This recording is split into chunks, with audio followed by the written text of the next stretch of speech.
Hi all! Have you ever thought about contributing to open source? I guess so. Many engineers eager it.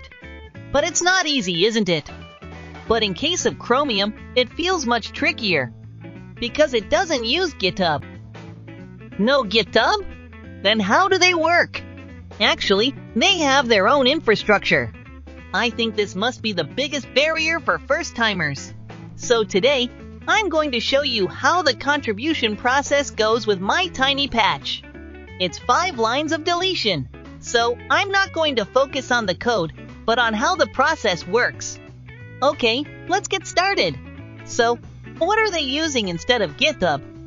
GitHub provides us repository hosting, issue tracking, code review system, wiki, and so on.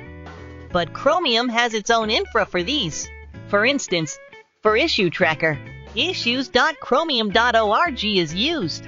For code review, Gerrit.chromium.org is used. Gerrit is open-sourced code review system, and there's an instance for Chromium. In this video, we're going to focus only on Gerrit. We'll have a chance to talk about other infra. Gerrit looks like this. You may find it similar to pull request page of GitHub. You should sign up with Chromium Gerrit first. It'd be better to use the same email that you use to commit changes, so that the commit can be recognized as yours. Otherwise, you should add your commit email from the account settings page. Just in case you don't know how to build Chromium, please watch my video about it. Okay, let's get down to the contribution. In the other day, I found that a method doesn't have definition and call sites. So I made a cleanup patch to remove this method, checking if build succeeds without it. Alright, it passes.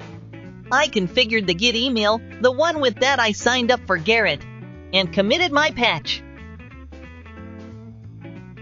Usually at this point, we use git push command, but Chromium has their own Git wrapper, which is called git.cl, and you should use git.cl upload command instead. This command not only uploads your patch to Gerrit, it runs some pre-submit tests. You can think of the pre-submit as Git's pre-commit hook, and when it fails, uploading will be aborted. The pre-submit can also be run with git.cl pre-submit command. This pre-submit test covers a lot of things from code formatting to usage of banned features. In case you're the first-timer, the pre-submit will fail. There are a few things for first-timers to do. Firstly, you should add yourself to authors file. You can see a lot of contributors in that file. When I made the first patch, I was so excited that I left my name on that file. Secondly, you should get a credential to be able to upload patches. Please visit this site and follow the instruction. And lastly, you should sign up for Contributor License Agreement. After that, you'll be able to upload your patches.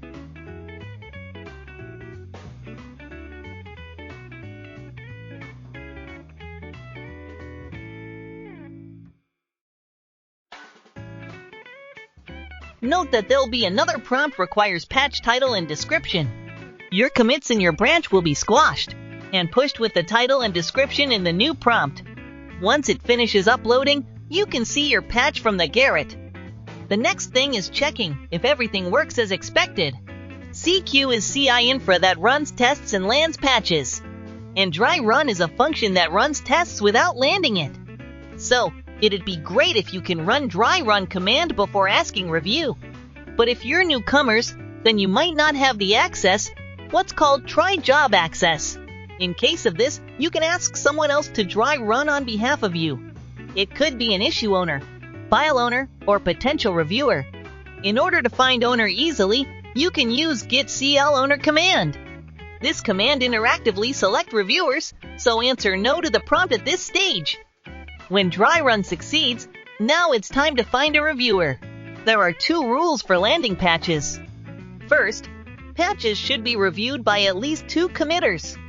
Second, all files should be reviewed by their owner. So you might need to select many reviewers per patch size. But it'd be better not to select too many reviewers. You just need as many reviewers as comply the rules. Small number of reviewers are better for themselves too. So this is how to find reviewers. Click Reviewers. Click Suggest Owners. Add owner for all files. Easy peasy, right? If a person can review multiple files, then it'll be easier to see the bigger picture, but might takes time. So it all depends. After you addressed all requests from the reviewers and got an approval, your patch is ready to go. In my case, I can land patches by myself. But if you don't have access, you'll need to ask a reviewer to land it. You can say like, I don't have access to CQ, so could you land this PR for me? Then reviewers will land your patch happily. That's all. My tiny patch was landed successfully. There's also an official document for external contributors. Don't forget to visit it. Thanks for watching. Please leave comments if you have any questions or problems.